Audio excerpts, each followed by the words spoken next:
Mga Kawan Stories, kung inyo nga pong mapapansin, ibang-iba ngayon ang aura at improvement ng Houston Rockets. Well, basically, pinangungunahan sila ngayon ni Jalen Green at Alperen Sengun. And guess what? Dahil sa pagkapanalo kanina, number 2 na nga sila sa Western Conference. Tara't pag-usapan natin yan at talakayin ng balita nga tatanggalin at papalitan nga daw ni Rob Pelinka ang kanilang dalawang sentro. Pero bago yan, please don't forget to hit the notification bell at mag-subscribe sa aking channel.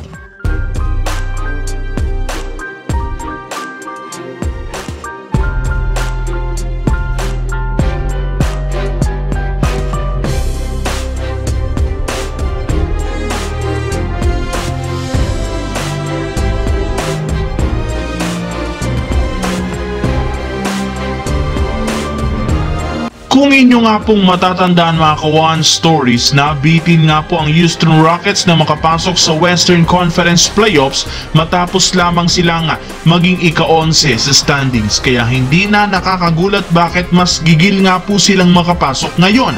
Kaya hindi nga kagaya ng nakaraang taon, mas pinalakas, mas siniseryoso na nga po nila ang mga laban. At sa pagkapanalo kontra sa Philadelphia, meron na silang 14 wins, 6 losses at nakaupo na bilang number 2 sa Western Conference. Matapos nga po nilang maipanalo ang 8 sa huling 10 laro, na ungusan na nila sa wakas ang Golden State Warriors na bumagsak sa number 3 dahil susunod-sunod na talo. Pero kahit man umabante pataas ang Houston, hindi rin naman sila pwedeng magpakampante, since kung titignan natin ang kanilang susunod na game schedule, puro legit na malalakas na teams nga po ang kanilang kakalabanin na maaaring magpabagsak pa sa kanila sa West. Samantala, naiwasan nga po ng Los Angeles Lakers ang kamuntikang pagbagsak ng husto sa standings matapos nilang maipanalo ang game kontra sa San Antonio Spurs. Kaya as of now, nakabalik nga sila sa number 5 na merong kasalukuyang record 11-7. Pero ayon sa isang analyst,